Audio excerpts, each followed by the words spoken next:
last time I feel like I didn't finish well or a bit rushed toward the end. So let me do another example, but I think you can do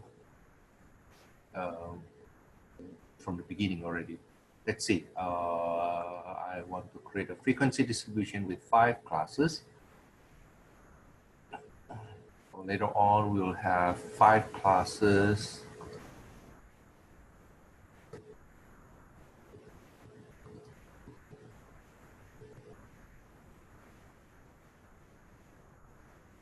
And I have some underneath here. So this is the score. And this is the frequency.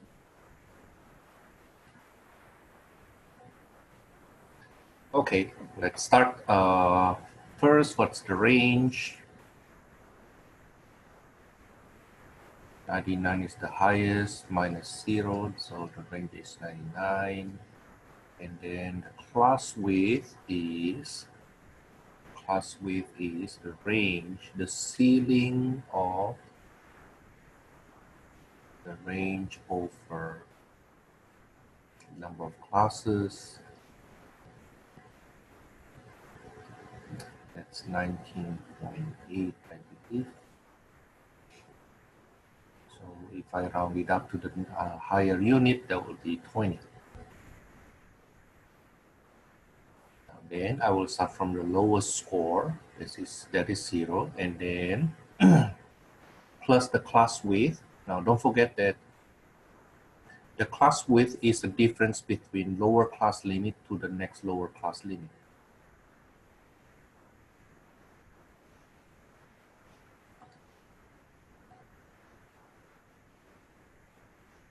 Add another W here.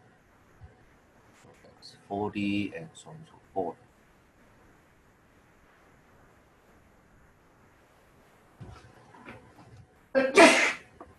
I'm sorry.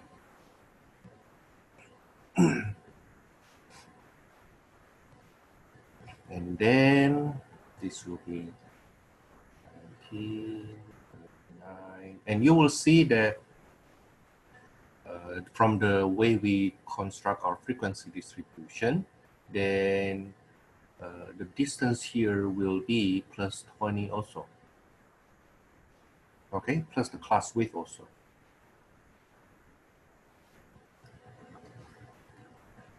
Plus 59 and 79. And I add another 20, which happens to be the maximum value, but no, that's not the reason. Okay, that's not the reason. I always, once this 19 here, for example, okay, then I will add the class width plus class width plus class width plus class width. Okay, now let's do the tally. From 0 to 19, there are 14. From 20 to 39, 17. Oh wow, this is a pretty good chunk. And from 40 to 59.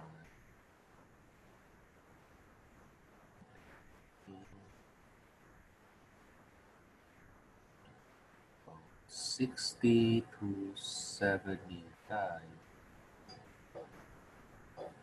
14.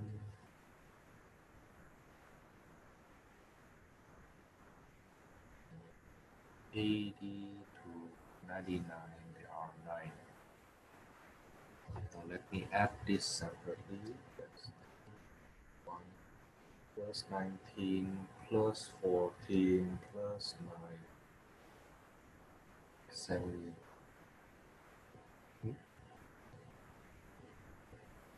I get 73 here, but I don't think this is right. Let's see. Oh, the first one should be 15. I'm sorry. The first one should be 15. So that's 10, 11, 12, 13, 14, 15. So the first one should, good thing I checked, huh? So there should be 15 here, I bet. And 4, I get 74 here.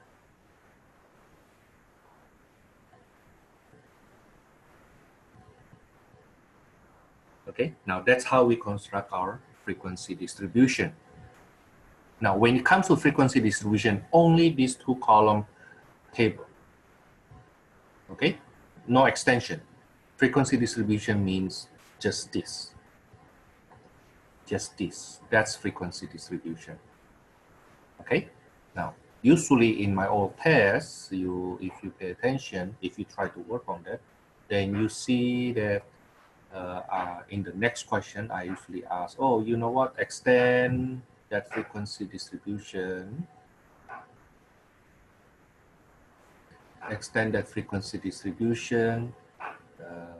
copy and extend that frequency distribution with lower class limit, upper class limit, lower class boundary, upper class boundary, and relative frequency. So let me work it out right now.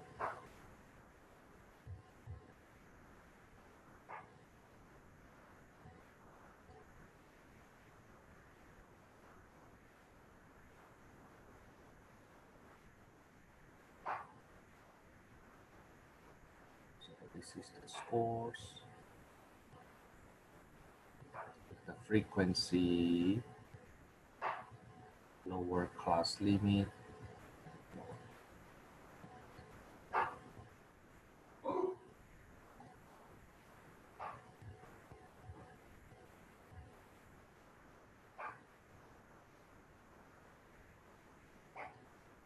upper class limit,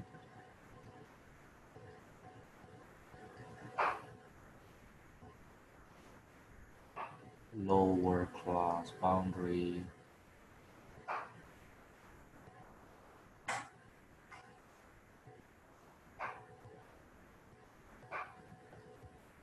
upper class boundary,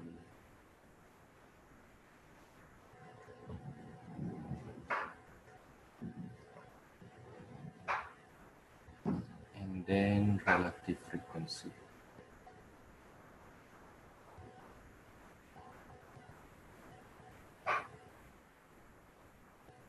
So the first two columns, I basically copy what I have above.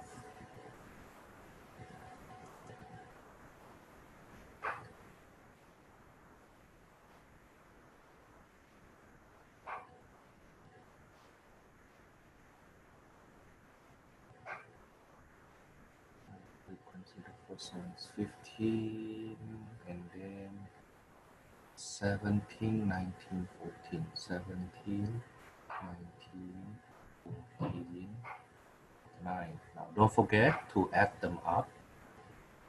The one down here should be 74, right? Now then, lower class limit for each class, basically the first registered number you see on the interval here. Okay, so that's our lower class limit. And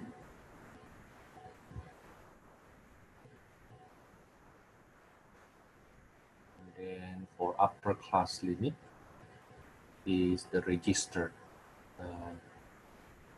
the one you see here.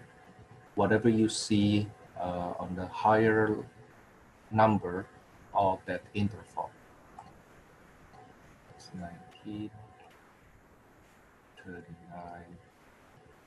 59, 79, 99. Now, lower class boundaries is the boundary being shared between classes. Okay, between classes. Let's do the one between classes first. So the one here, between 19 and 20, the midpoint is 19.5. Right now, so that 19.5 is being shared by the first class from 0 to 19. 19.5 is the upper class boundary for the first class and lower class boundary for the second class.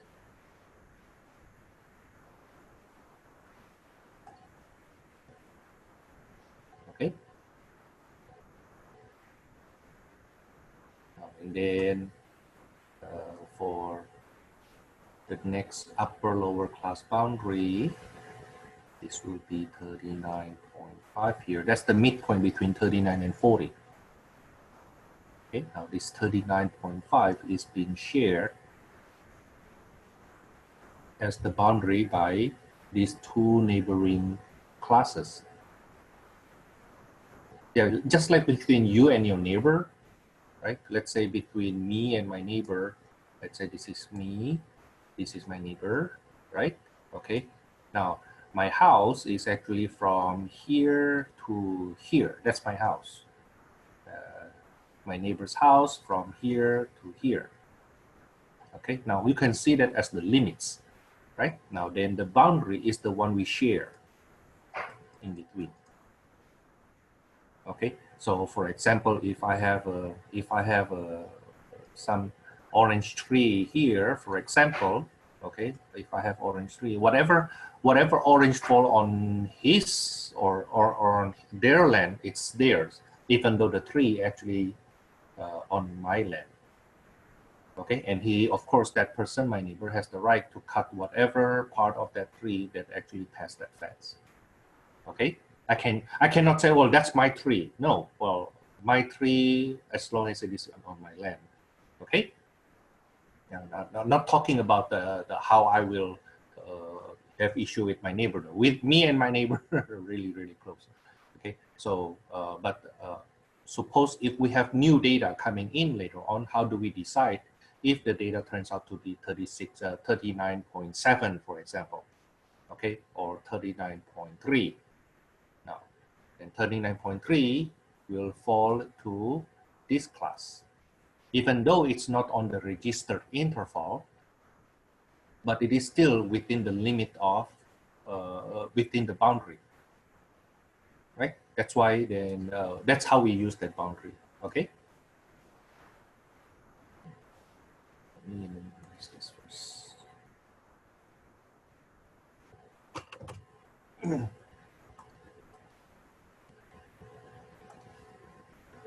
Professor, can you go over how we got 39.5? The midpoint between 39 and 40. So 39 and 40, to find the midpoint, you add them and then divide by 2. Is it okay? Thank you. And then, you know, I'm so happy to hear your voice because you're the first one who actually responded to me. I was keep on thinking that I talk by myself. Okay, and then the next one I do again, 59, the midpoint between 59 and 60. Right, let me mark it here.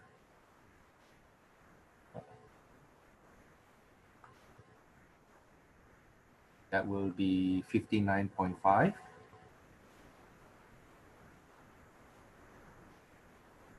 And then, of course, this then becomes 79.5, 79.5. And because the way we actually set up the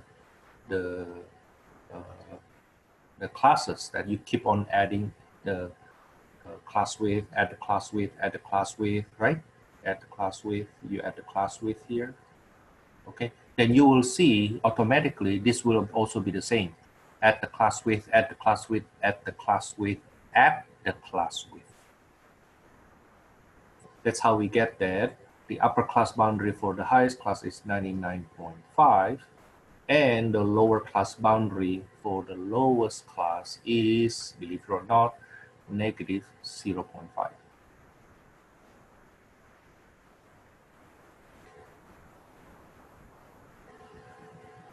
Okay, yeah. But Thomas, this is about score, so nobody can get negative value. Well, first of all, in my class, you may get negative, okay? But on the other hand, even if you don't, may not get negative, the way we set it up still the same. Okay, we just do the procedure. Okay, now what is relative frequency? Relative frequency is defined to be the ratio of the class frequency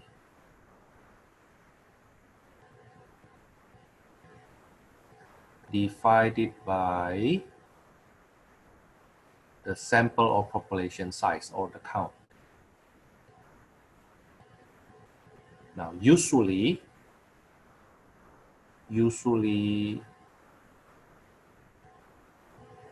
expressed in percentage.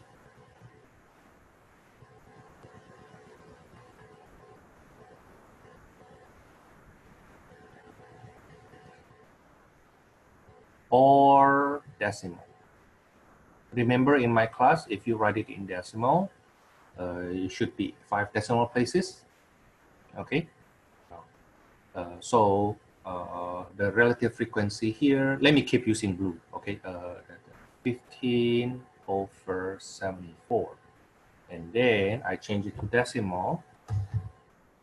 15/74 is 0.20270. Make it 5 decimal places. Can you explain where you got the 74 from? The 74 from here, the total.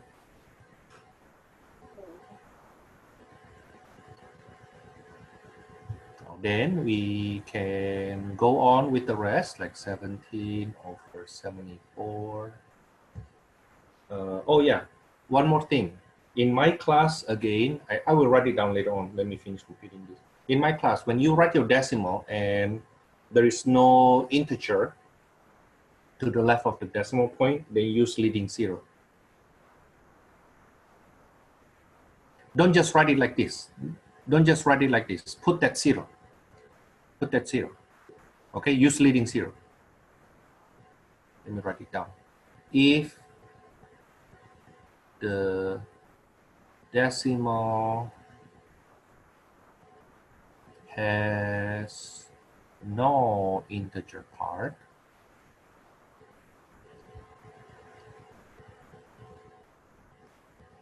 then use leading zero.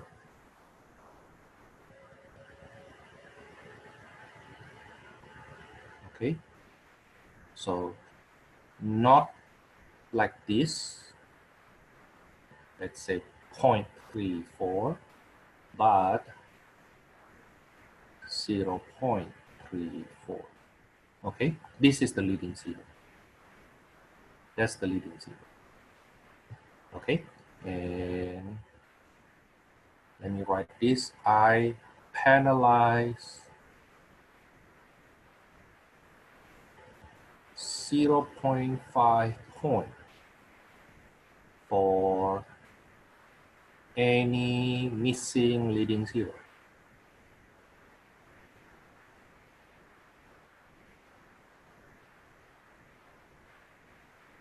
I'm quite strict with this. Okay, so let me put a big exclamation mark so that you don't miss it. Now let me go back there. Continue with that my relative frequency 19/74. That will be 0.25676. Don't forget I round to 5 decimal places. And then the next one is 14/74. That's 0.18919. And the last one is 9/74.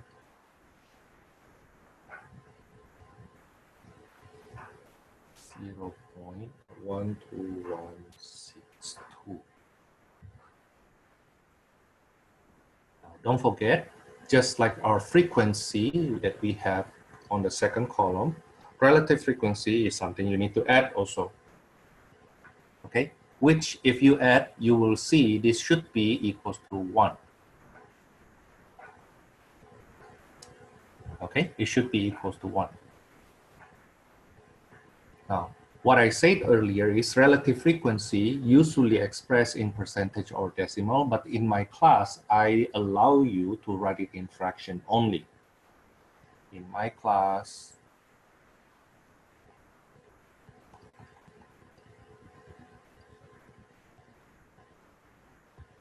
I allow you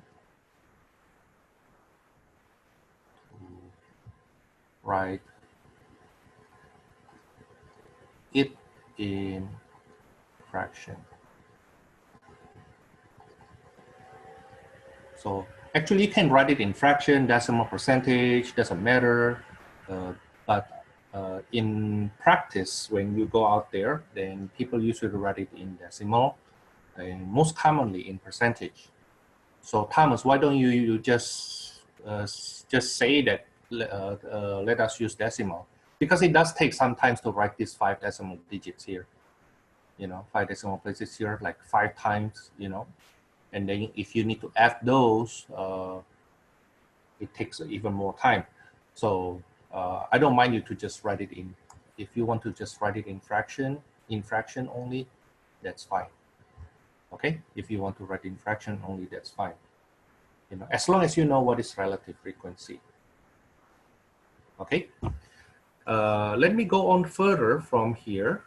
Again, still in line of the type of question I usually ask in my test, in my test 1.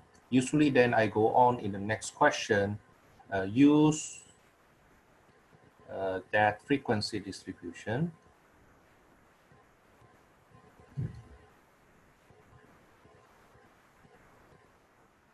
to find the mean and standard deviation.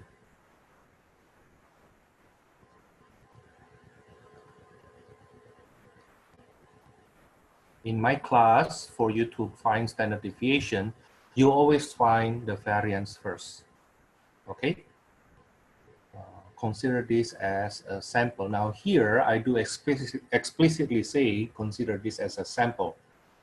The convention is this. Many, many years ago, around 20 years ago, let's say around 20 years ago, I don't remember precisely, I lost count. Around 20 years ago, if we are given a raw data like this,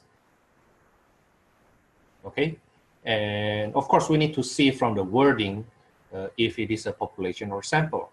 But there are times we are not clear. There are times we are not clear that is it the sample, is it a population, we are not clear, right? Okay, now around 20 years ago, the rule, the convention is if you cannot decide if it is population or sample, treat that as population. That's many, many years ago. However, that rule changed around, I think around 15 years ago. Again, I lost count, but then the rule changed such that if there's nothing said explicitly nor implicitly if the data is population or sample, then treat it as a sample. Okay, so that's the rule we will use right now. If we cannot decide if it is population or sample, then treat it as a sample. Okay, of course, read the wording of the statement first. Okay, be aware that suppose I say the following are all the test 1 scores from my elementary algebra. Let's say I say it that way, then the word all implies that's a population. Okay, but if there's no words or the context does not show if it is population or sample, then if I have to if we decide it on our own, the rule is we use sample. Okay, now suppose then we want to use that frequency distribution to find the mean and standard deviation, then I will extend that frequency distribution. Sorry.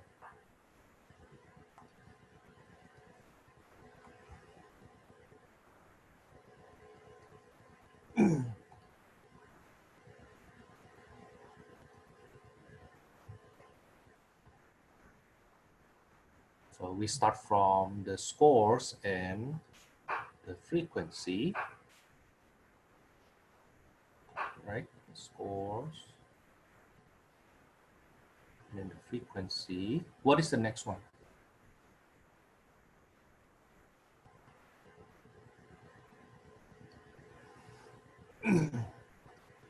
The next one is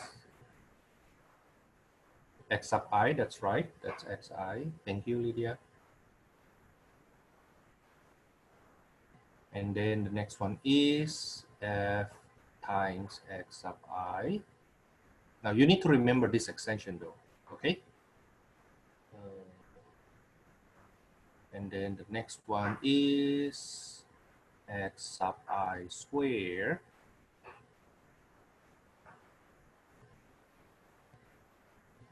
Let me give myself more space. And then the next one is fxi squared.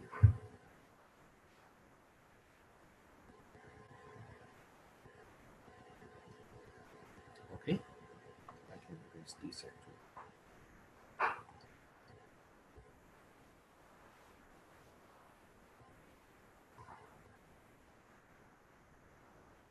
And then this is 0, 20, 40, 60, 80.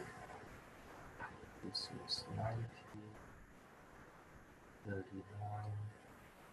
59, 79, 99. The frequency was 15, I think it's 15, 17, 19, and then 14 and 9. Is it right?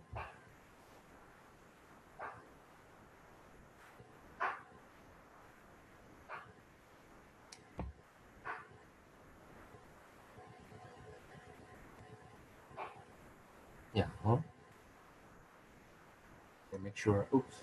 Make sure I add them and then get us 74 total. Now, then the xi, I hope you remember, the midpoint is the midpoint between that 0 and 19. And remember, every time we do the midpoint between two numbers, it's always the sum divided by 2 of those two numbers. Okay, that will be 9.5. Then this will be 19. Oops, not 19, 29.5. 29.5, 49.5, 69.5, 89.5. Okay. You can, of course, you can do this. You can do 20 plus 39 over 2 to get that 29.5. But if you remember the class width, the way we set it up, the class width is 20 all the way, right? Remember, we have this 20, 20, 20, 20, 20, 20, 20, 20. So you will see that the midpoint will also be in space according to that class width. Okay. Now then, let's see, what is this then? Then you use your calculator to compute all this. Let me ask you to do that together with me. I will do that, but I hope you can do that also. Okay, trust me, you will see this in your test, so you better practice now.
I forgot the video. 17 times 29.5.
Then I need to compute the sum of fx.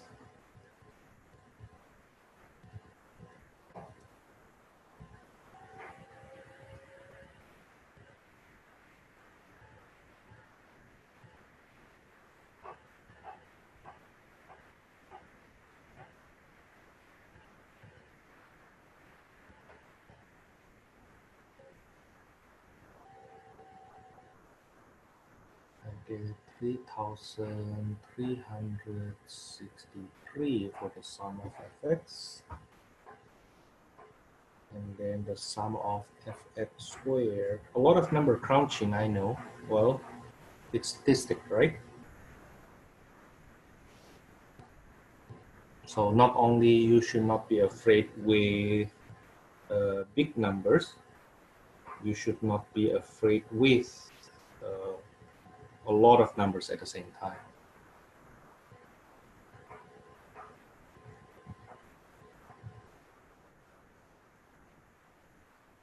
Make sure you don't punch anything wrong there.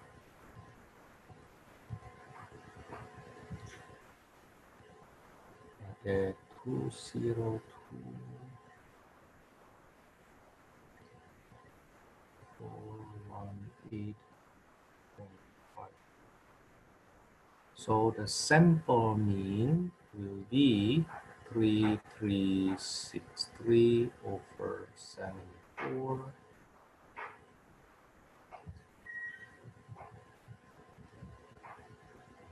I get 45.445,945, but that rounded to 5.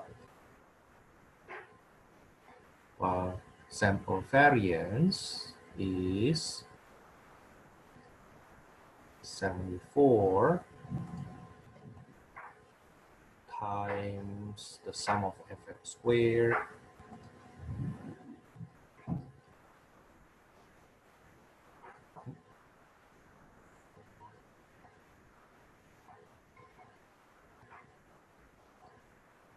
minus 3263 squared over 74 times 73.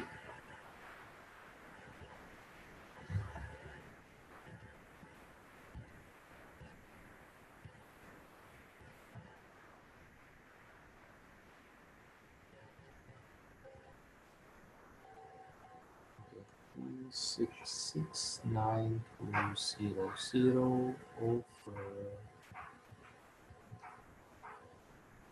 5,402.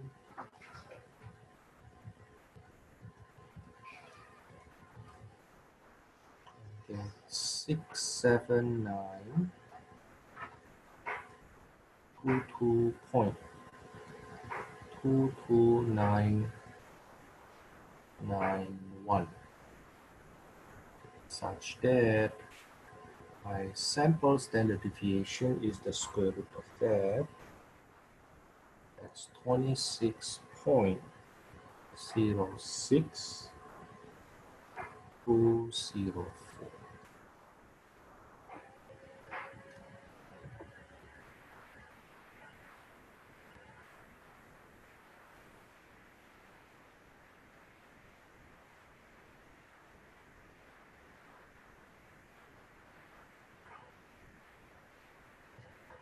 Usually then, again, from there we go on with construct the usual interval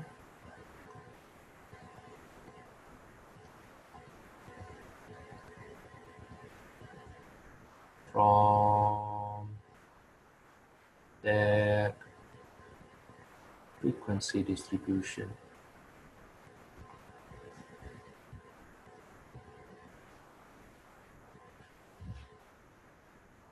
To construct a usual interval from a frequency distribution, we need to find the lower fans of the interval.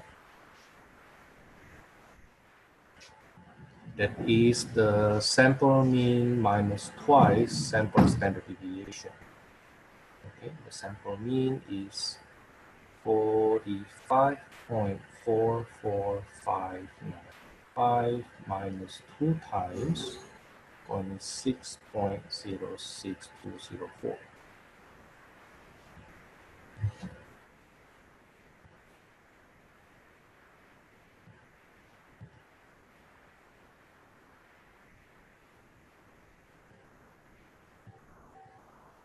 I get negative 6.67813, while the upper fence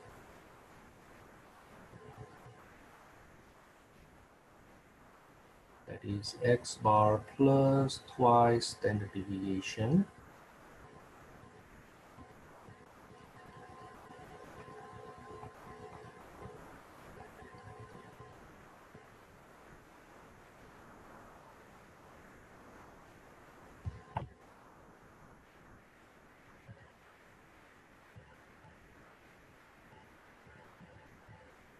we get 97.57003.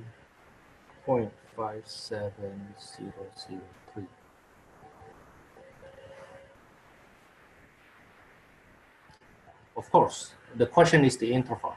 So we say usual interval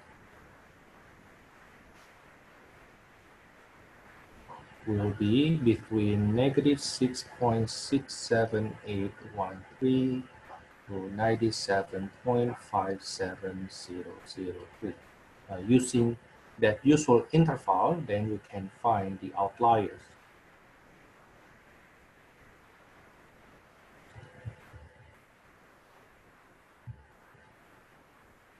How do we see the outliers? Compare this usual interval with the original data we have.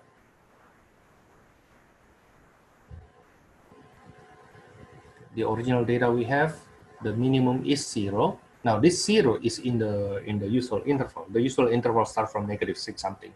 So 0 is considered usual in this case. And it goes up to 97 point something, which means 98 and 99 are considered to be unusual. Okay, it's outside of usual interval. The outliers are 98 and 99. Okay, that's the outliers. Now, there are cases where we don't have any outliers, and that's fine. There are times that the outliers actually on the lower end and the upper end. The one we have here, we have the outliers on the upper end, on the outside of the upper fence, right? So you can say that, instead of saying that this the one who gets 0 here is underperformed, then using those numbers from students, Thomas didn't decide this. Okay, I just used the numbers from my students to say that instead of the 0s, the one underperforming, of course 0 is underperforming, but just looking at the data and do the analysis from here, then we conclude that it's actually 98 and 99, the one overperforming. Okay, yeah. So looking at these informations, that it seems like Thomas test is on the hard side for them. For them, they will consider this test a hard one. Okay. Now, of course, for me that's not hard. If you see my, not only for my my statistic class, my intermediate algebra class, I have a lot of sample tests too. So, and my sample tests with their test one are actually very similar, such that I can say if they don't do well in their test one, it simply means most of them didn't study. I can even say that most of them didn't even study from my old tests. That's why they score that low. Okay, but with all consideration, then we say that this 98, the one who scored 98 and the one who scored 99, the one is actually the one doing very, very well. Okay, they are the one overperforming instead of saying the 0, the one underperforming. Okay, now, that's one example, and this is something I take. Let me see again. Where did I take it from? From spring 18. This is the problem from spring 18 test 1.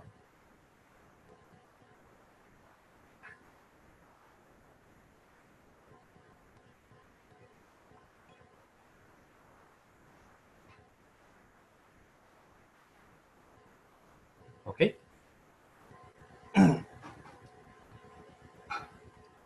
Now, that's the review from what we had last time and the follow-up about how to find the original question was actually construct the frequency distribution, right? But then how important is constructing frequency distribution, using this construction, however easy you think it is, but if you cannot do this part, then you will not be able to do the next question and the next question and the next question.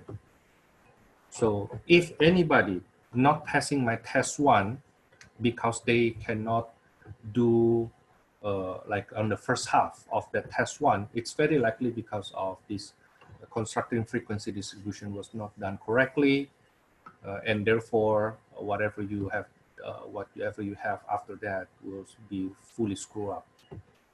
Okay, now that's for this part. Let me go on to introduction to probability.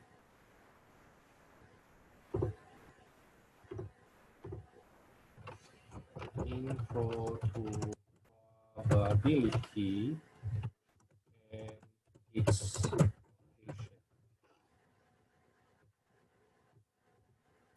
Enlarge this. Like what I said before, at the beginning of my class, I said the second part, probability, is considered hard. And you can read chapter 5 for this. Start reading. Start reading chapter 5 from our textbook.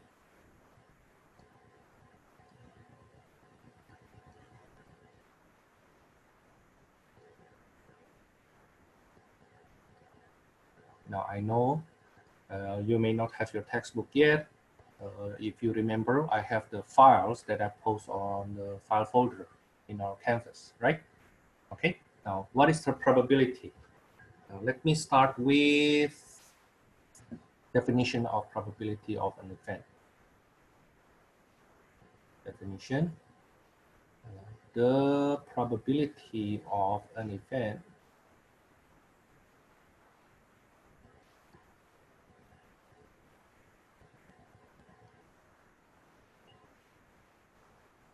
is the likelihood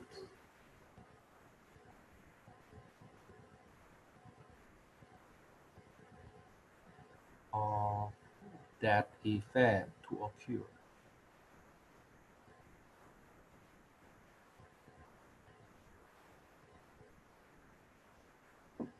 Actually, let's say the probability of event E. Let's denote that with the name of that event is event E. Then what is the probability of an event E? That's the likelihood, how likely that event E to occur. Now, the notation denoted by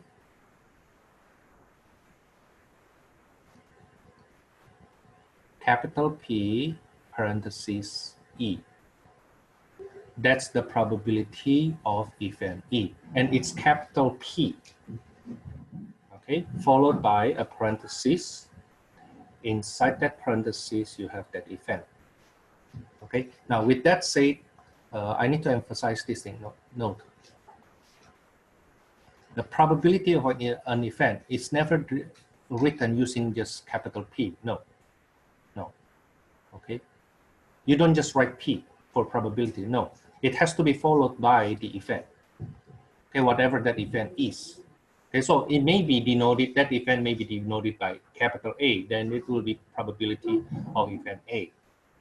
Okay, yeah. Let's do an example.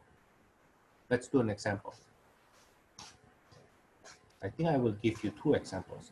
Example one, let's say in an experiment, what we do is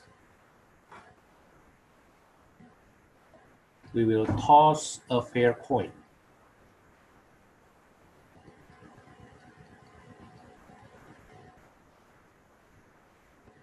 will toss a fair coin. Now, let's see first what is the sample space. Sample space, even though it used the word sample, for now you can think of that has nothing to do with the word sample that we learned before. Sample space denoted by a capital script S. Okay, or you can just write that with capital S. Okay, sample space is the set of all possible outcomes of an experiment. The set of all possible outcomes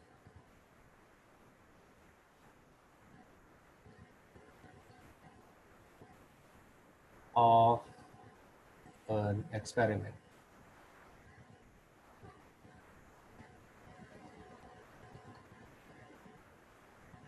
Now then, when you toss a coin, what are the possible outcomes?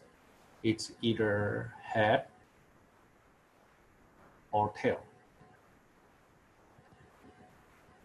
right? Only two possible outcomes.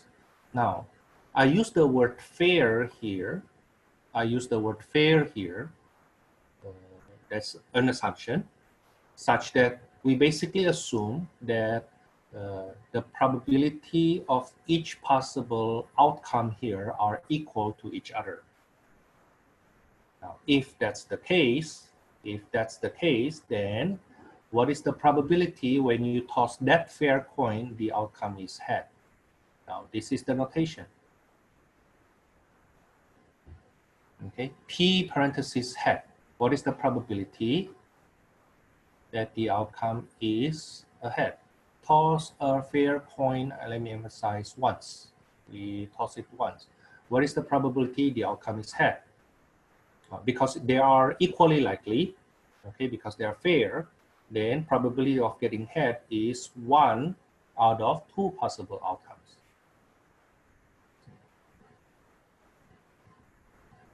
Okay. Likewise, the probability of getting tail will also be 1 out of 2. Now, for probability, we can express that either with fraction or with decimal or with percentage, either one. Either one. Of course, when you read in the newspaper or mass media, they usually express that in percentage. Okay, but theoretically, we usually use decimal or even fraction. Either one is okay. Now, that's one example. Let's do another one example, very similar one, very similar. Suppose we roll a fair die. Example 2, the experiment is we roll a fair die.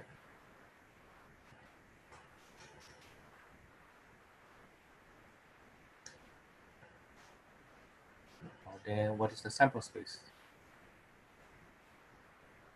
You know what is a die, right? When you roll a die, the possible outcomes are 1, 2, 3, 4, 5, 6. That's right, 1, 2, 3, 4, 5, 6. In bracket though, I mean in braces, okay, because it's a set notation.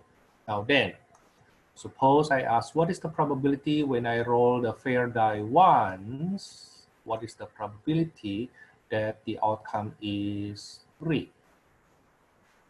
Now, again, because it is fair, because we assume that to be fair, it means each one of these outcomes has equal probability to occur. Then it will be 1 over 3. I'm sorry, 1 over 6. And in fact, probability of getting 5 is also 1 over 6, right?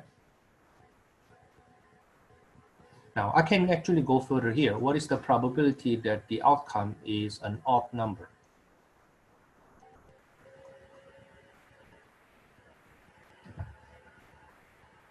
Now, how many odd numbers in the sample space?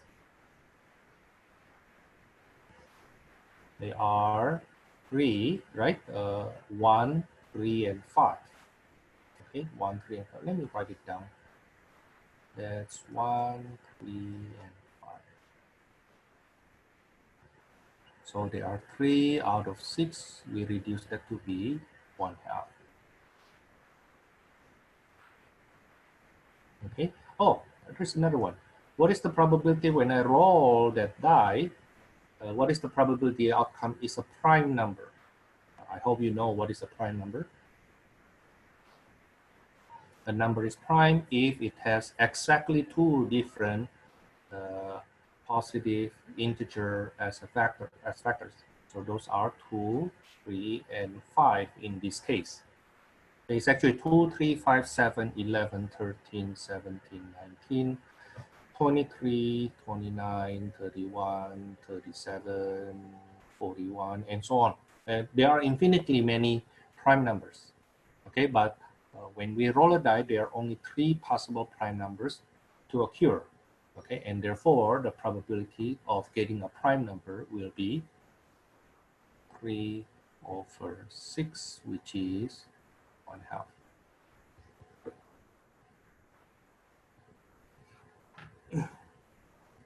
Now from here, from these 2 examples, I actually show you how to use that notation, the probability of an event notation. How to use the probability notation.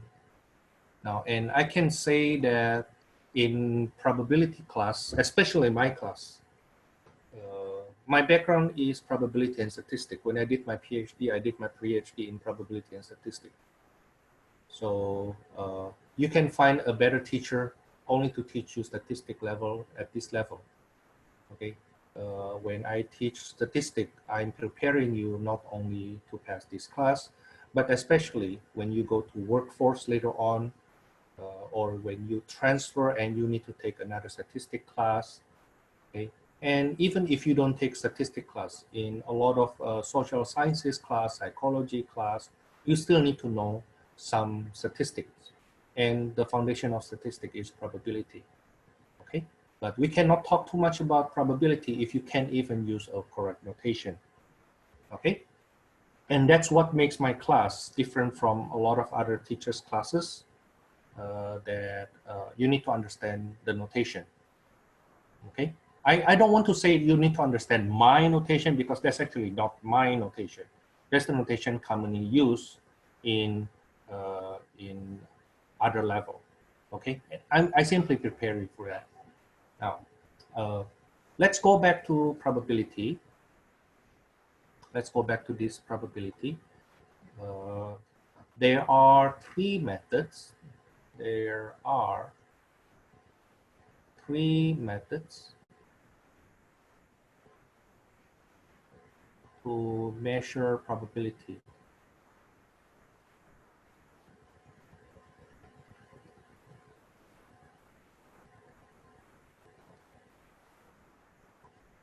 And I prefer to use, instead of using the word methods, let me use the word levels. The first one is empirical method.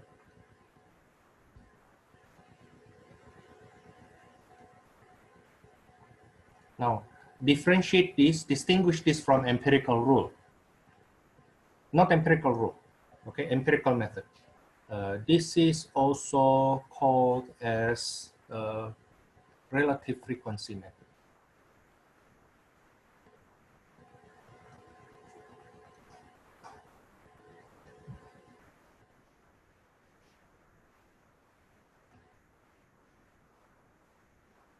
Now, if you have different ways of measuring a probability, then we will start with empirical method. This is the strongest one. Okay, why? Because this is the result This is the result we get from experiment.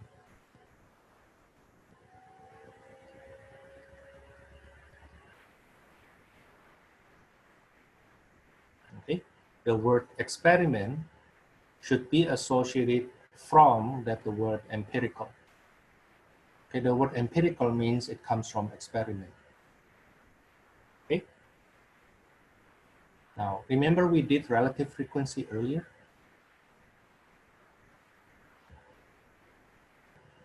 Right? So suppose, for example, in the experiment of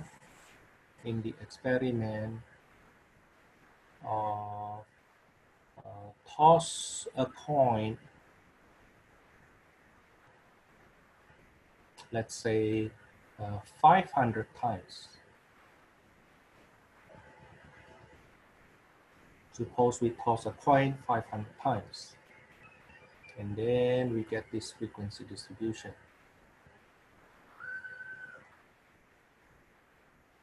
The outcome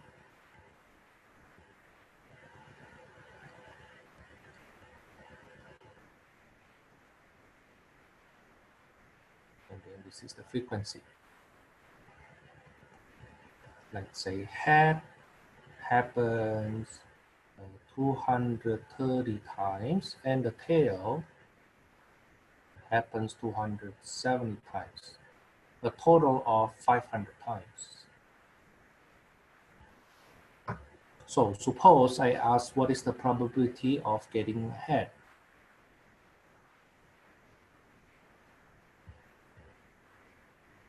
Then the probability of getting head, we look at the relative frequency for head. That's 230 over 500.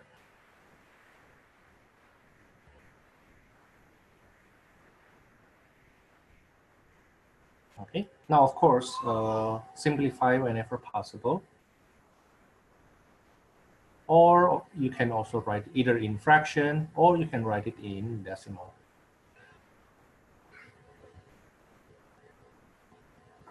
Similarly, if I ask what is the probability of getting tail, and that will be 270 over 500. That's the relative frequency, which implies the probability.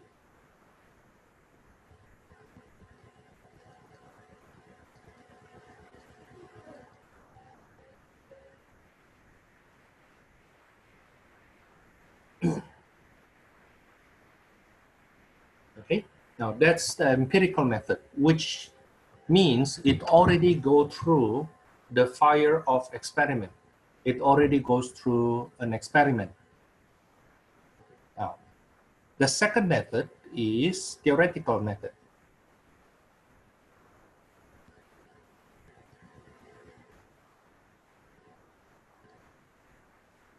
Or we can also say conventional method.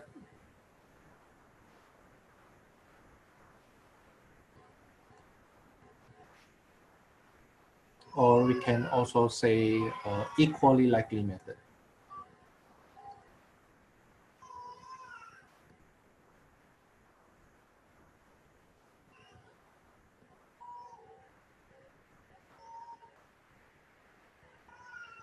We call this theoretical because usually because we don't have any experiment yet. So we do our probability, compute our probability based on assumptions. Okay, that's why we call that theoretical.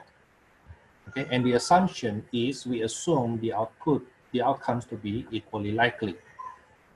Okay, now if you remember the first example we had earlier, this example here, experiment when we toss a fair coin once, right?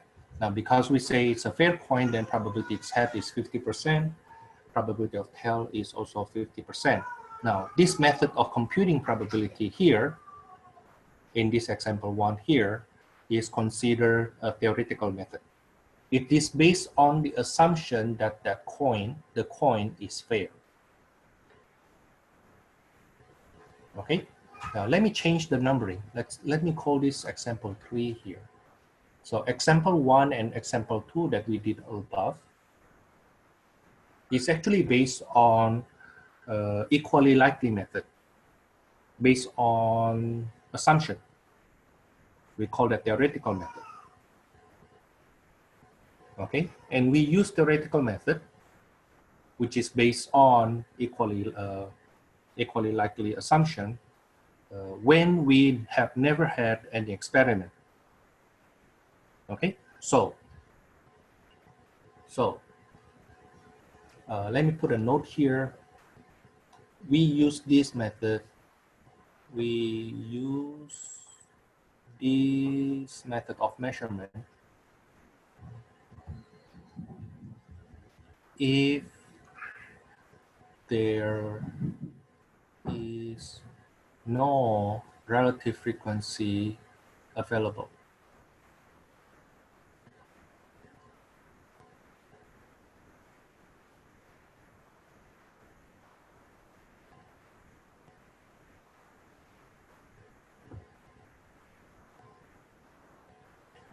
If we have relative frequency available, then we use method number 1. Okay, if there is a relative frequency available, then we use method 1. In other words, let's see the following example. Call this example 4. Call this example 4. Imagine if I say the following. In the experiment, where we toss a fair coin 500 times. And the outcome we get,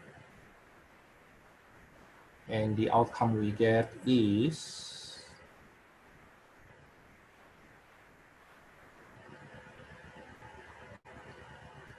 the head is 230, the tail is 270, a total of 500. Now then in this situation, what is the probability of getting a head? Now you may think, oh, it's a fair coin, so it's supposed to be 50%. Right? It's a fair coin, so it's supposed to be 50%, but hold on. Somebody actually tossed that coin 500 times and this is the outcome. So should we say the probability to be 50% because it's fair?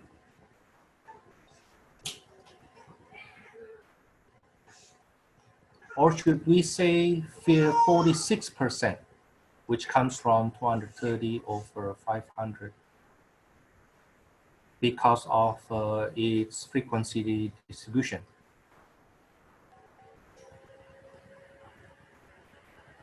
Relative frequency. How do we know which one we use? Yeah, we use the 46%, that's right. Okay, this is the correct one. This is the correct one.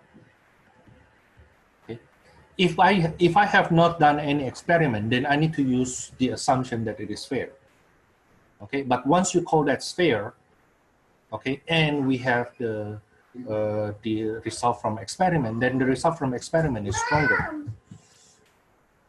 Okay, now let me use this illustration. You can consider this a joke, but it's actually there's some seriousness in this. One question that I ask my friend when they are dating. Okay, how do you know? How do you know? By the way, that's my last name. My last name, Harjuno, is pronounced very, very close to this sentence, this question. How'd you know? By the way. Well, anyway, how do you know that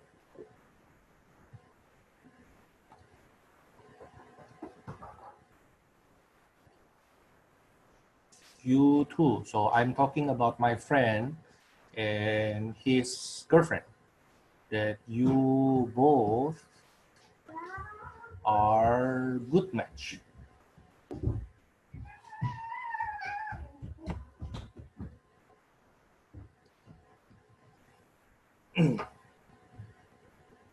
Yeah. Either you already start dating or already dated before, or you are thinking about dating someone. That would be a question that you need to answer, right? Okay, how do you know that you both are a good match? Okay, of course, the answer that you may get is, well, I think she is a good match for me.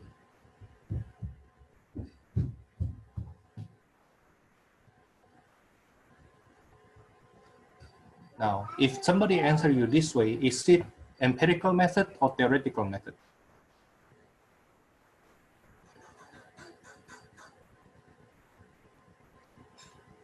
That's theoretical. Okay, yeah, very close. It's actually the third one. I'm sorry, I forgot to mention the third one.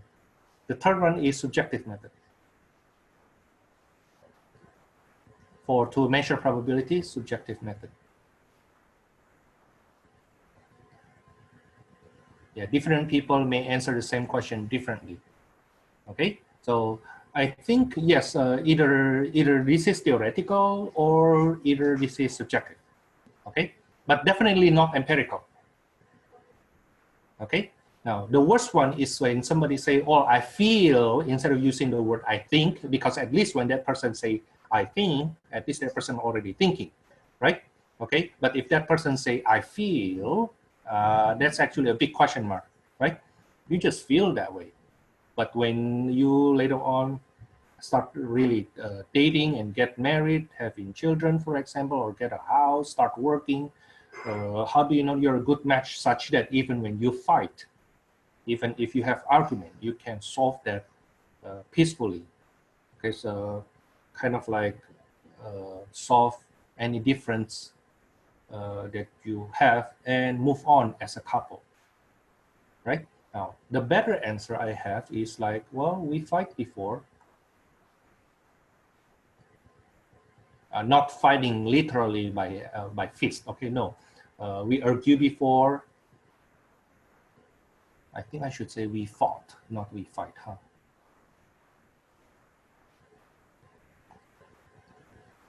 We fought or argued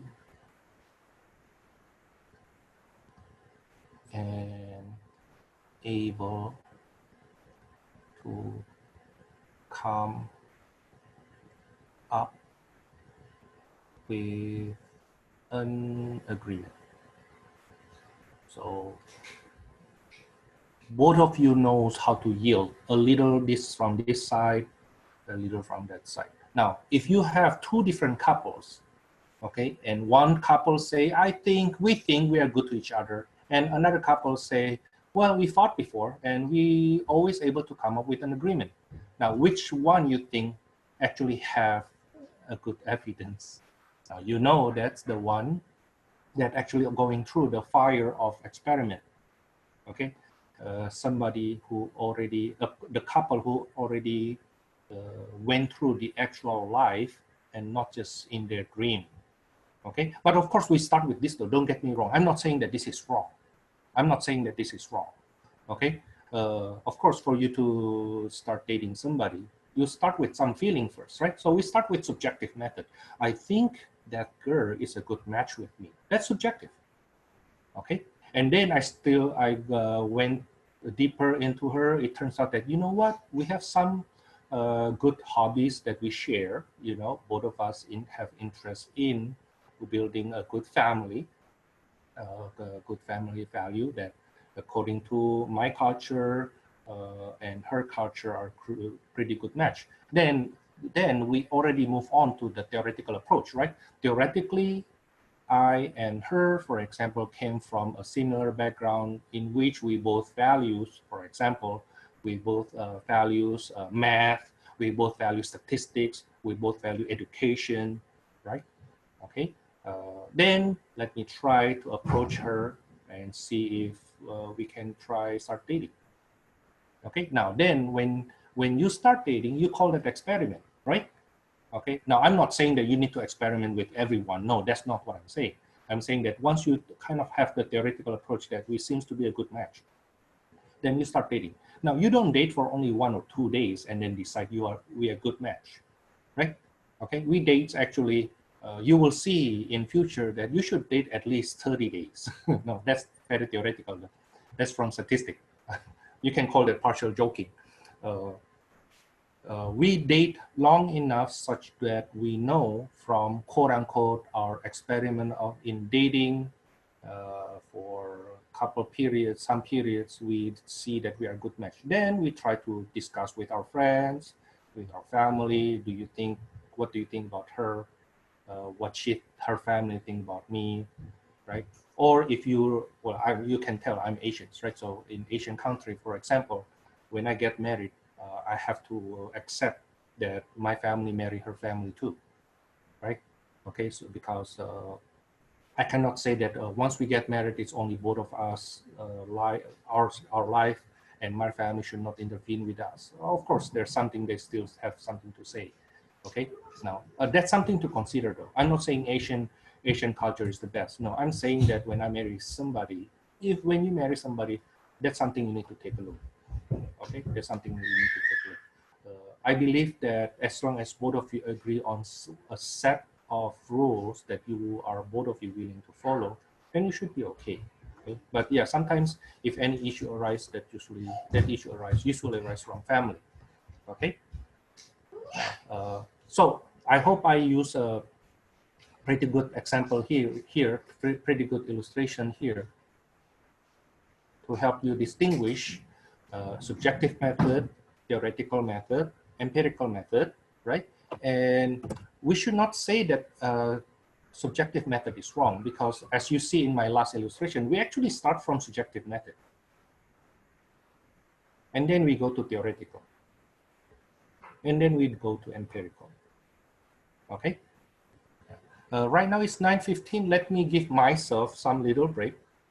Let's take a 5 minutes break. We come back at 9:21, and then we will do more examples. Okay.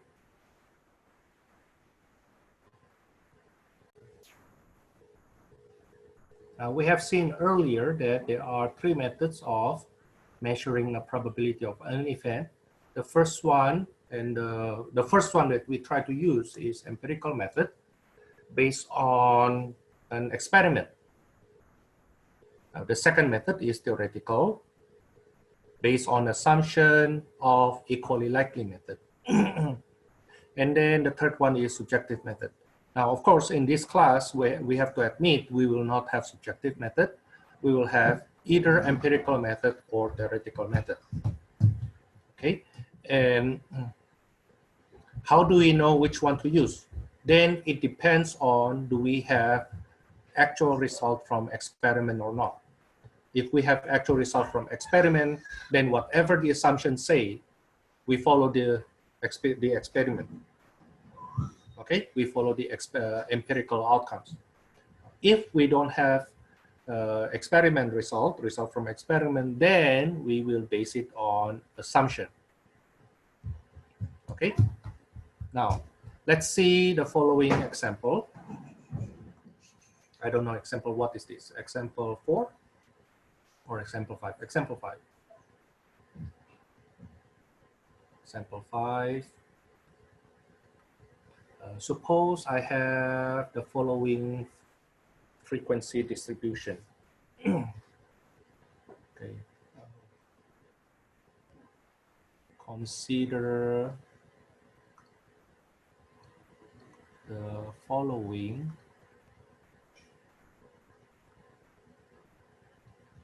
frequency distribution.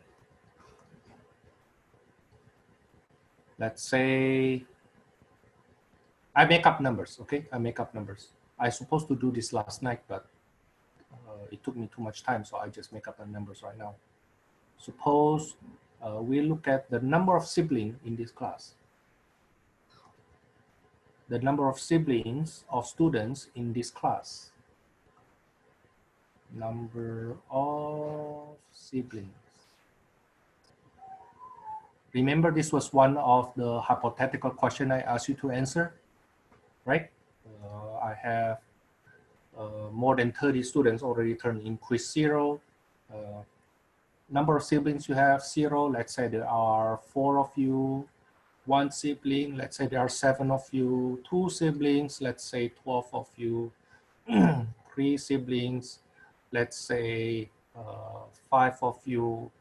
4 or more, let's say there are 3 of you. Let's see what's the total. 31. 11, 23 plus 8, 31. That's right. Now suppose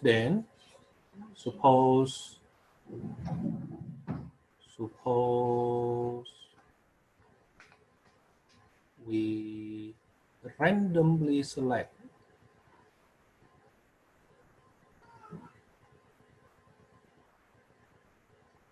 or randomly choose one person in this class or this group, to be more precise. Find the probability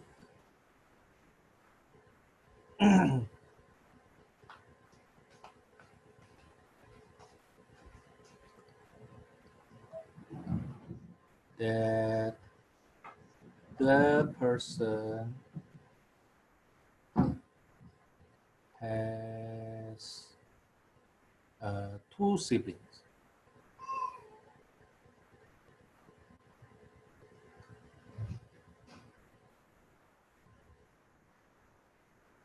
Then the solution, what's the notation? Probability of 2 siblings will be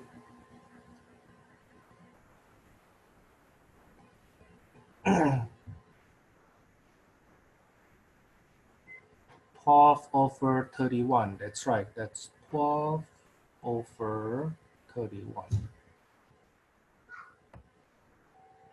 Then from there, if you want to convert that to decimal, go ahead. Just make sure that you make it 5 decimal places. Thomas, why do you want that to be 5 decimal places? Because of the following. Most schools,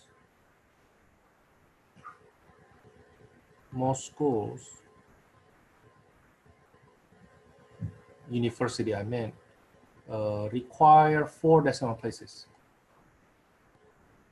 Now, some teachers just want 3 decimal places. However, there are some schools, actually, or some instructors want you to go to 5 decimal places. Okay, now I choose 5 decimal places for another reason. Well, 5 decimal places definitely satisfy the accuracy of 3 or 4 decimal places, right? I get into 5 decimal places, so it's more accurate.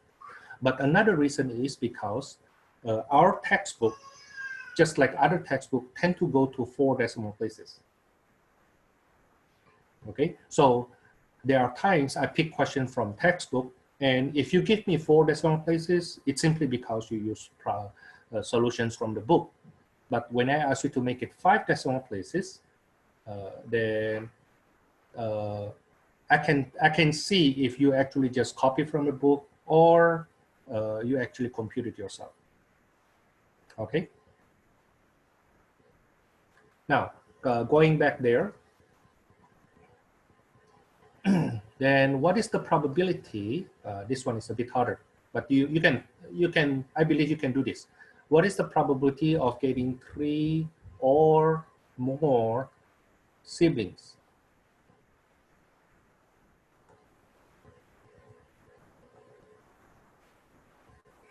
Suppose I pick one person from that group. What is the probability that person has 3 or more siblings?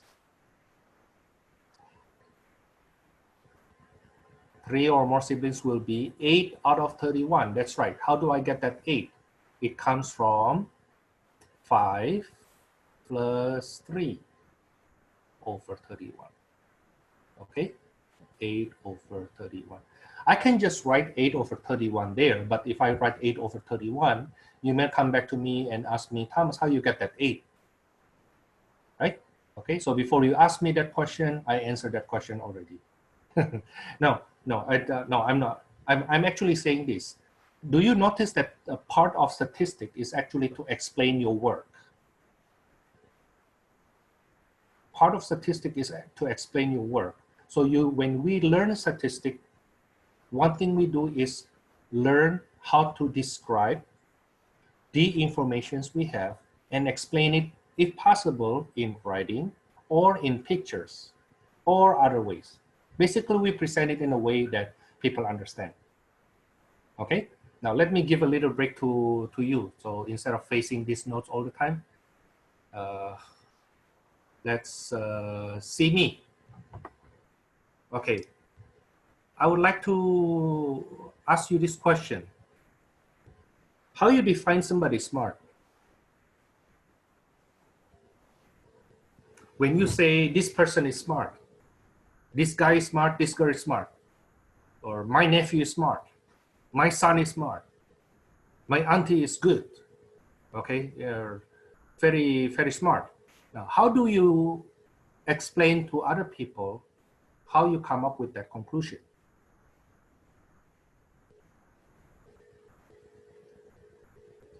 Have you ever think about it?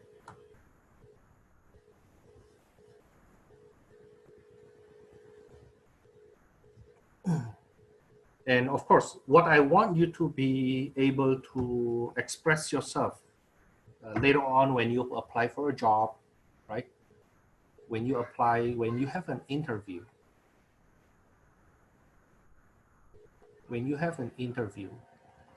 which one is more important? Is being smart,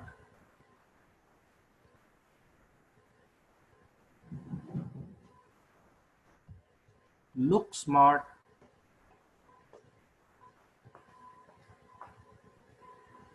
or smart?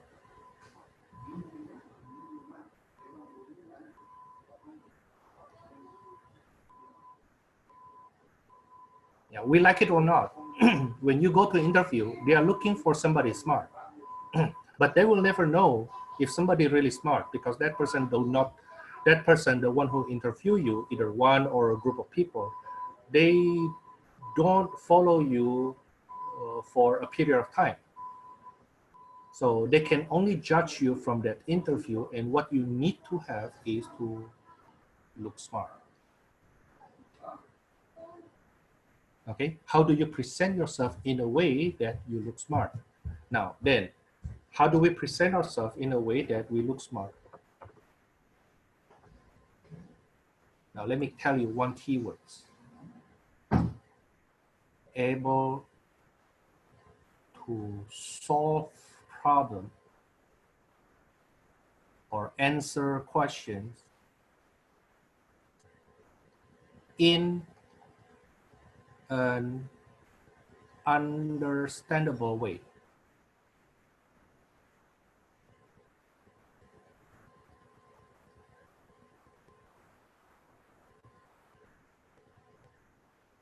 We don't call somebody smart because that person can do things we don't understand.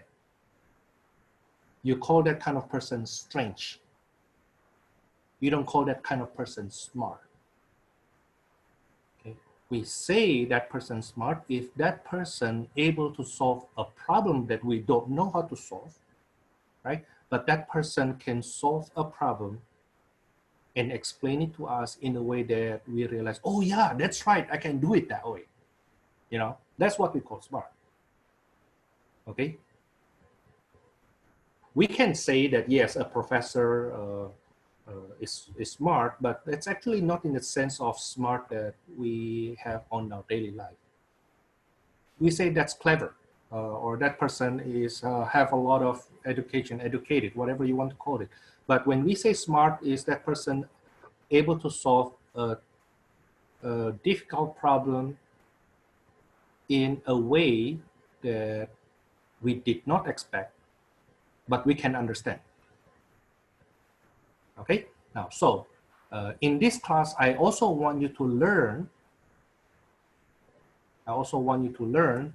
to be smart, at least look smart, okay?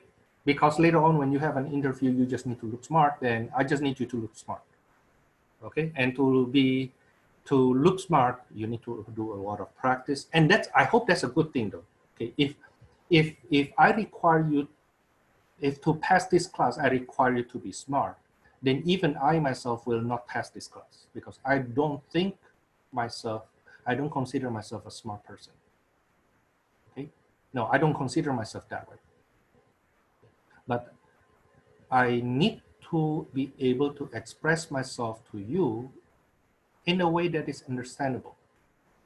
And trust me, if you can make people understand what you have in your mind, it's more than just smart. People will say that you are relatable. People will say you are personable. People will say you are down to earth, right? A lot of those are positive attributes, okay? So yes, I can just answer 8/31. You can just say 8/31, but if I just say 8/31, I anticipate somebody later on ask me, how do you get that 8 times? It comes from 3 or more, okay? That's how we get that 8/31. Now, this is if we are given a frequency distribution and to compute the probability of an event from that frequency distribution. Now, of course, then one of the questions arises from here. When I say the probability of getting 2 siblings is 12/31, the probability of getting 3 or more siblings is 8/31, which method we actually use? Did we use relative frequency method, or do we use equally likely method?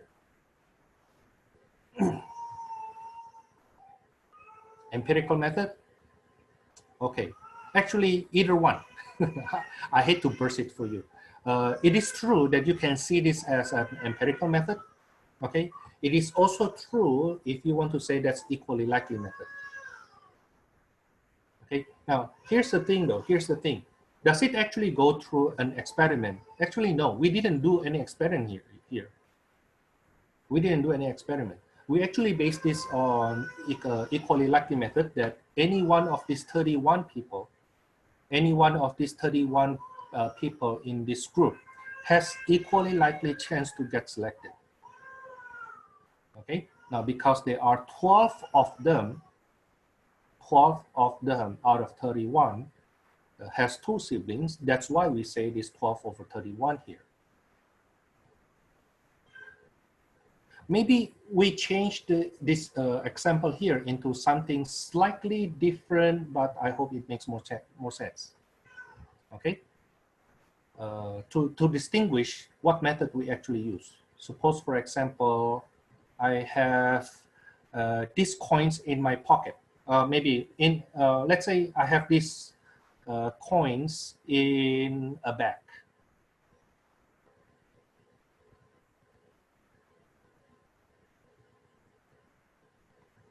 I have nickel, dime, I think I should say nickels, dimes, quarters. And the frequency, they are, let's say,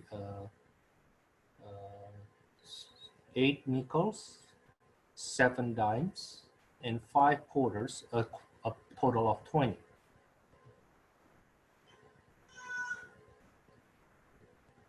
Okay, and then I actually ask somebody, suppose you ask somebody to select one coin at random.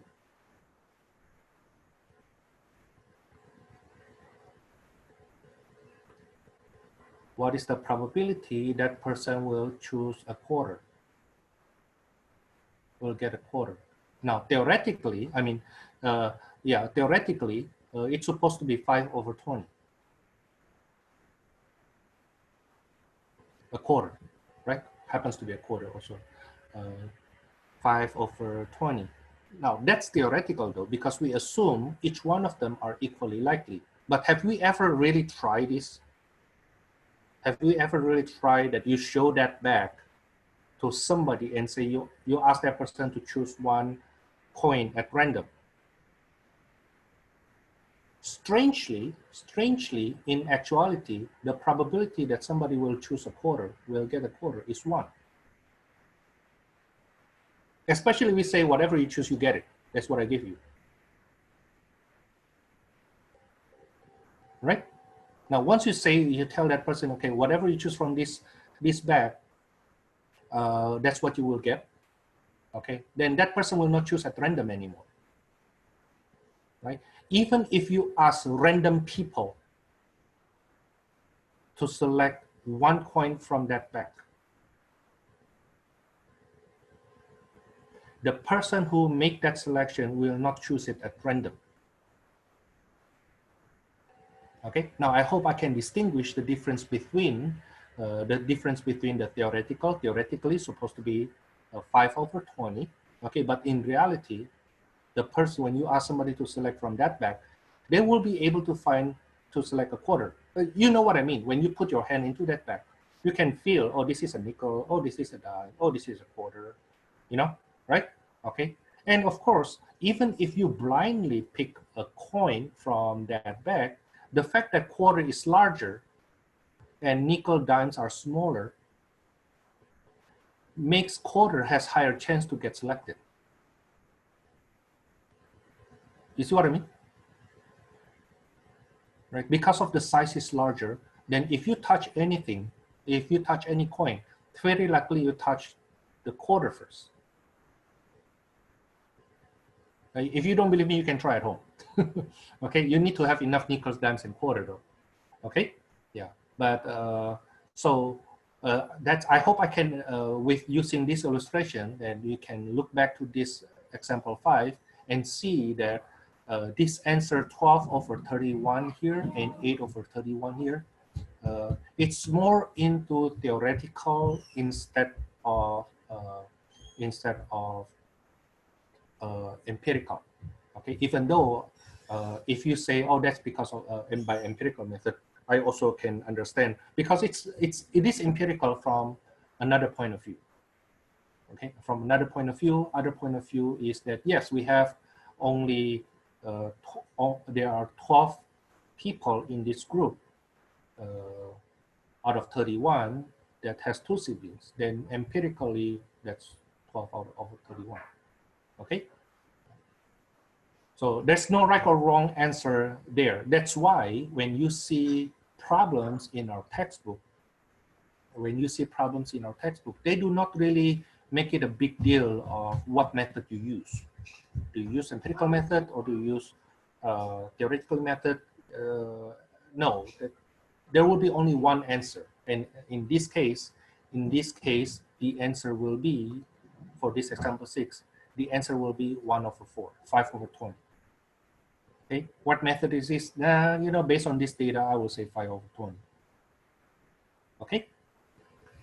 Now let's see further another method. Not another method. If we are given other format, suppose we are given a Venn diagram.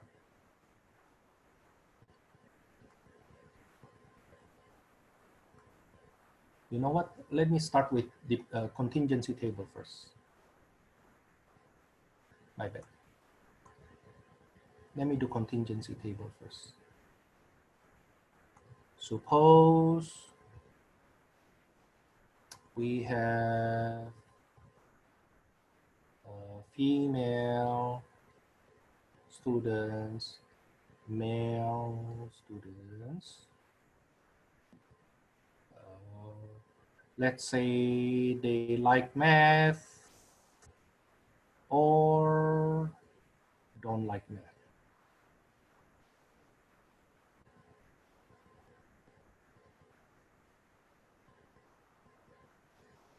Okay, let's make up some numbers again. Okay, suppose the number of female students who like math is, can you help me pick some numbers, by the way? Help me pick 4 numbers. 17, great. 8, great. 22, one more. Oh, it's 7. Okay, make it 7 here. Okay, good, thank you. Now, then the total females we have here is 39. The total male is 15. The total people who like math is 25. The total people who don't like math is 29. When I add them, either I add them 39 plus 15, which is 54, or 25 plus 29 should also give me 54, right? Now suppose then, select one person at random.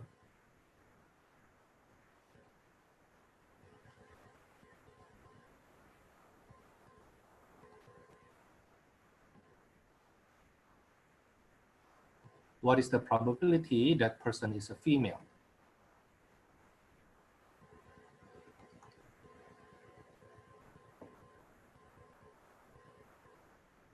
Yeah, select one person from that group at random.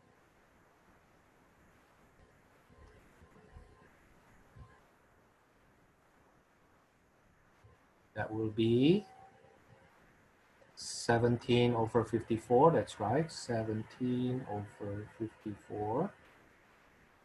What about the probability that person, when we select one person at random, what is the probability that person, oops, sorry. No, not 17, that's a very wrong one. Yeah, I only stick my eyes to those who like math, huh? That's not right. Okay, it should be 39 over 54. Is that the correction again? Yeah, thank you. Yeah, thank you. Thank you. It's 39 over 54. The probabilities, if I select one person from that group that like math, that would be 25 over 54. Okay. Yeah, that would be better if you can say 17 plus 8 is, over 54 and then 25 over 54. That's right. Okay, I think that's easy enough right now, huh? Not too hard. Let's go on to something new, and we will continue on this tomorrow.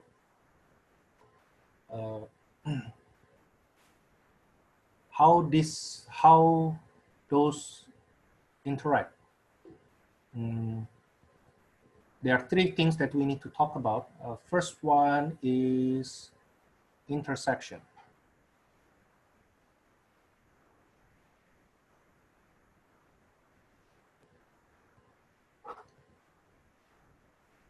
The word and.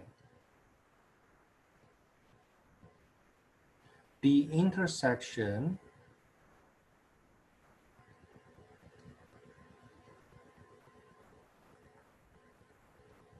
of sets A and B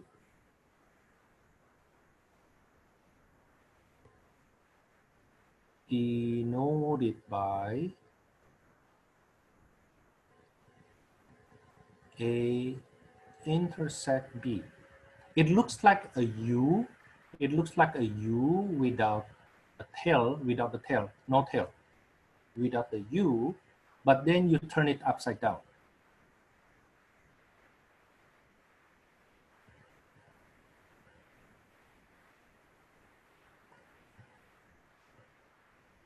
Okay, the A intersection B is the set of elements contained in A and B. Okay, maybe I insert one word to emphasize contained in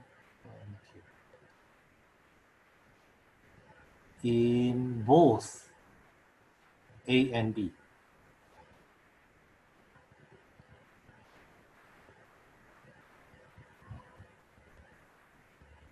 So for example, we're using that example 7. What is the probability? What is the probability if I select one person at random?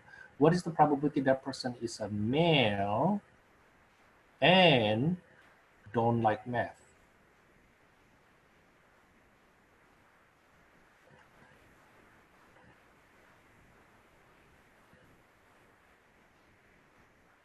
That's the intersection, right? It is male and don't like math, this one. Okay, the one they have in common. So there are actually 7 people who are males and at the same time don't like math. That's 7 over 54. Okay, how about the probability of getting a female and don't like math?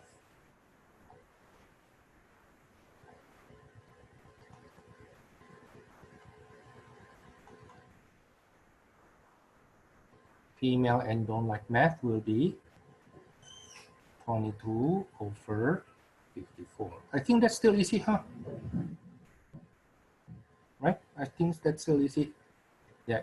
Intersection is the notation we use when we are dealing with a set that contains in 2 sets at the same time. Now, how about union?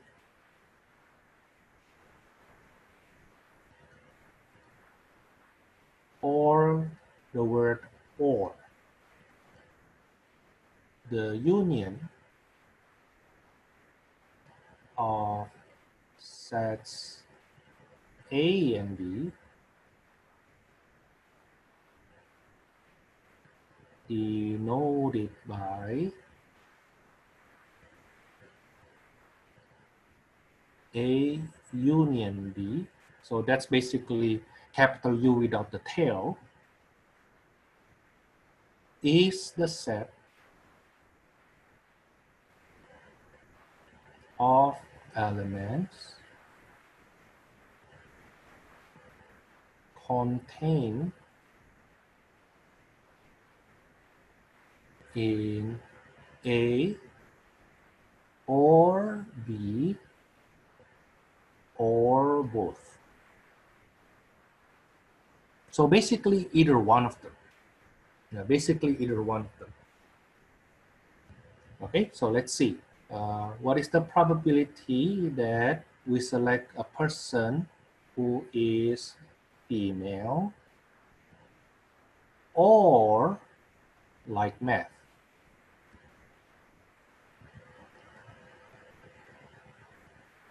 Either female or like math.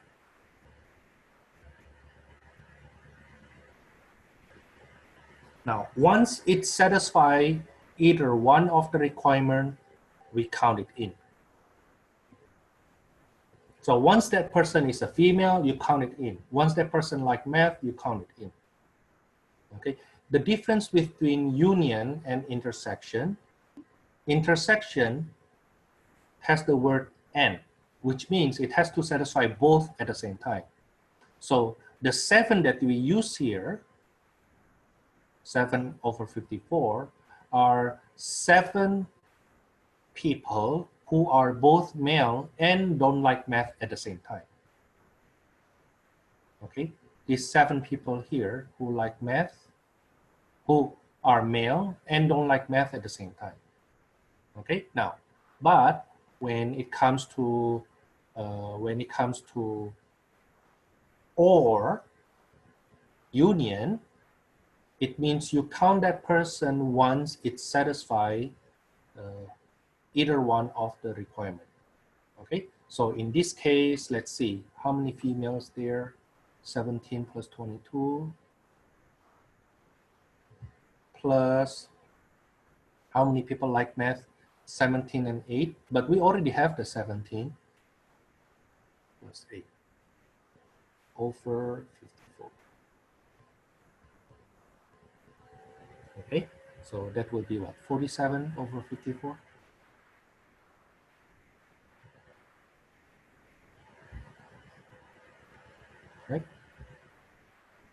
That's for union. Let me shift for the last, how many minutes? 7 minutes. Let me shift to something else called the Venn diagram. Suppose, for example, I'm given a Venn diagram. That's example 8. Suppose I'm given a Venn diagram. A Venn diagram is a diagram inside a rectangle. So you always start with a rectangle. And the sets are denoted by circles. So let's say this is group A and this is group B.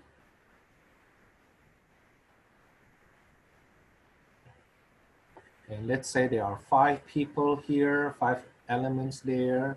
Let's say 7 elements here, 8 elements here, and 10 elements here. Now draw that Venn diagram first. Remember, all Venn diagram starts with a rectangle. Okay? And this is not from me though. That's from somebody whose name is Venn. Venn.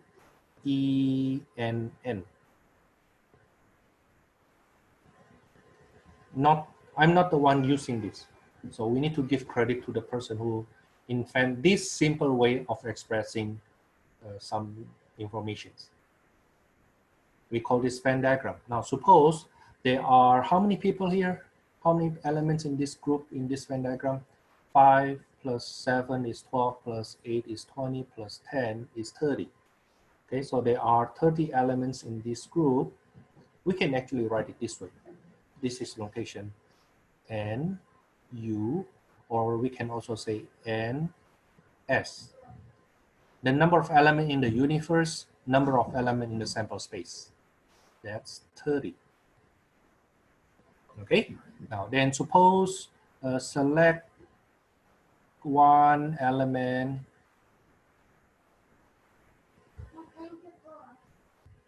from the group at random, of course.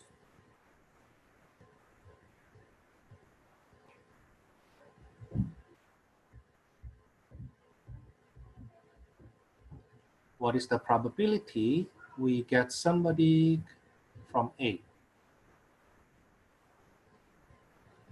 Now, the thing is, how many elements in A? You need to look at the numbers in the circle A. There are 12, that's right. That's 7 plus 5 over 30.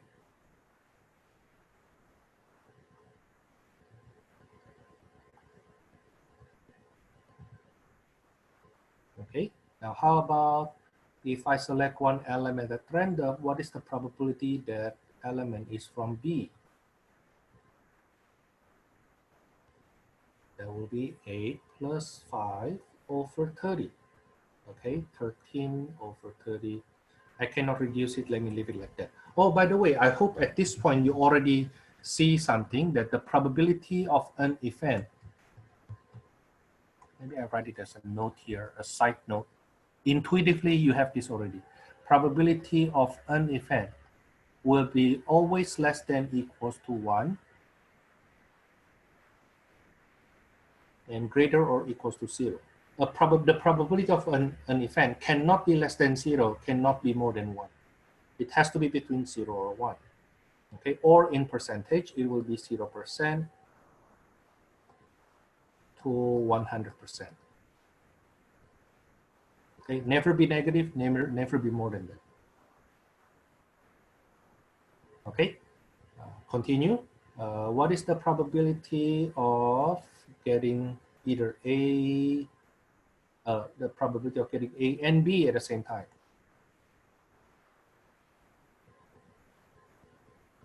5 over 30. Simplified to 1/6. How about the probability of A union B, either A or B? Either A or B. In A, that's 7 plus 5.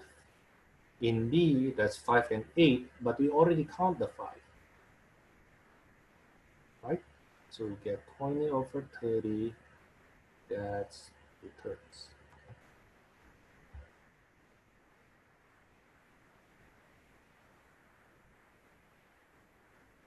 Okay, one last definition before, in little examples before I end this, and tomorrow we'll do more.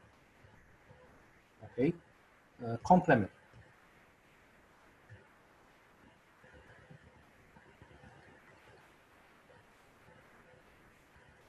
The complement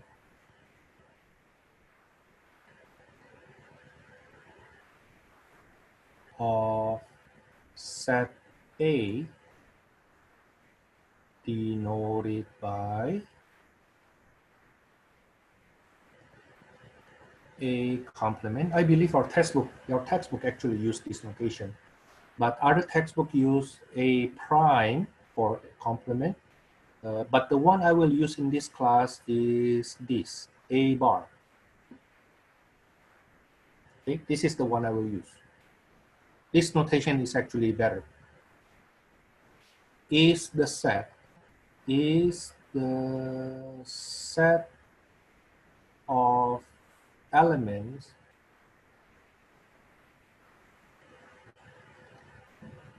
in universe, basically inside the Venn diagram, but not in set A.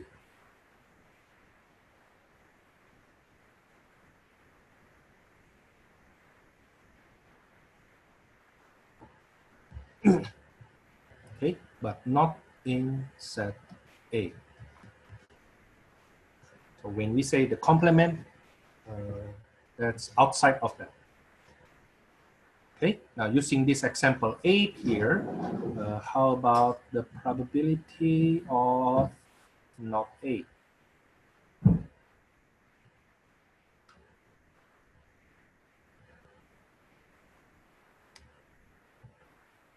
The probability of not A. Everything outside of A. Everything outside of A. You will see 8 plus 10 over 30. That's 18 over 30, which is 0.6. Right? Or you can just reduce that to 3/5.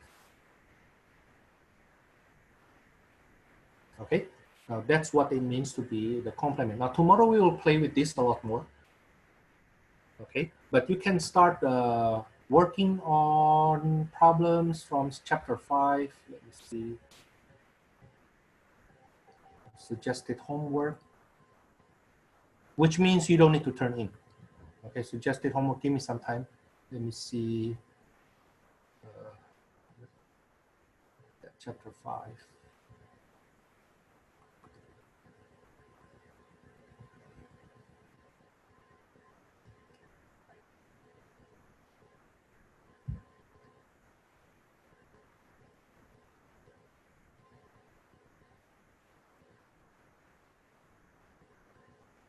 Give me some time, okay?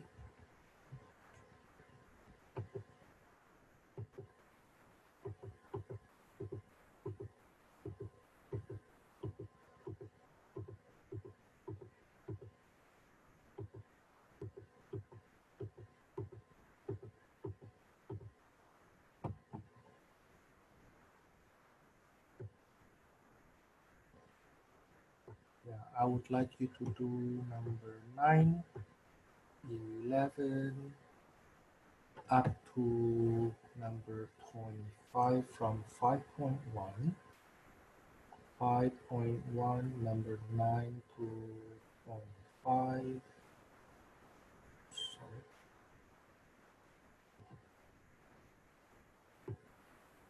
Actually, we can do more.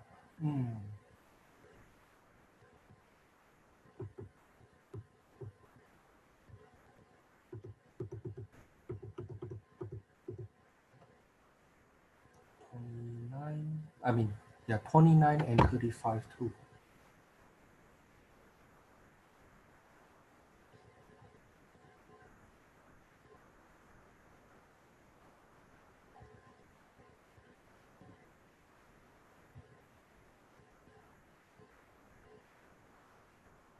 That's for 5.1. I believe you can start working on 5.2, but let me take a look.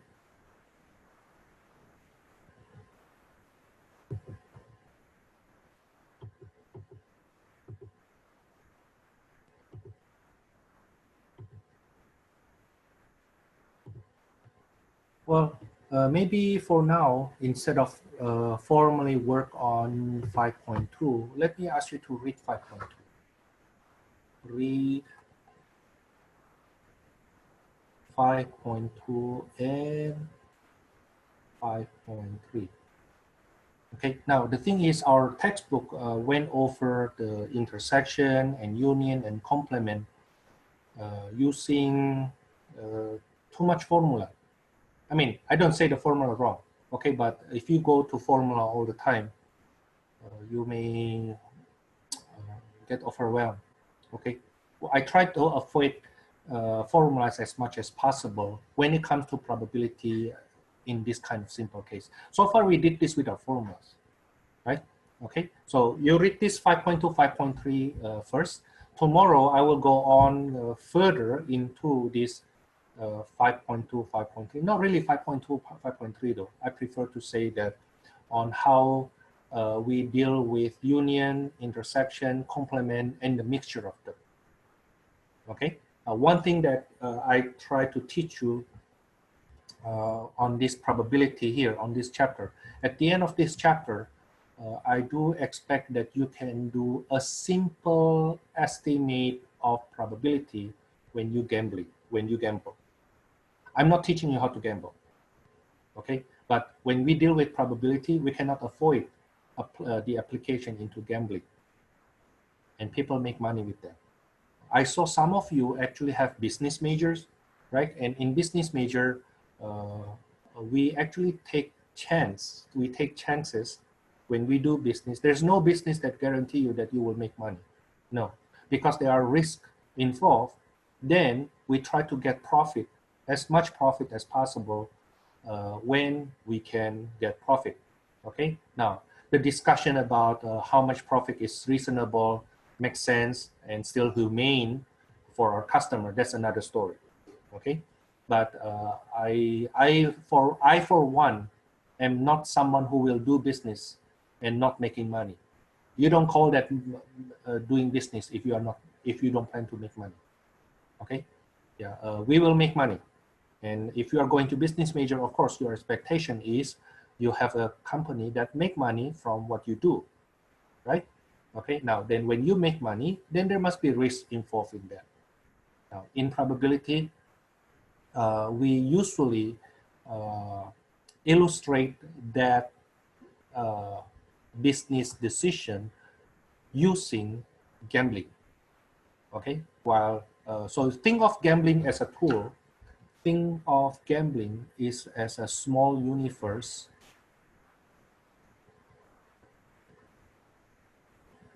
into how we make decisions in real life.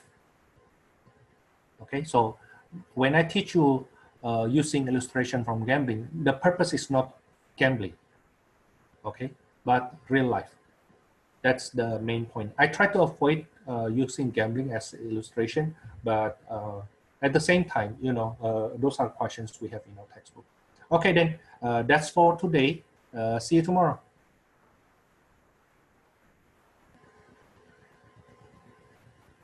Thank you, Professor.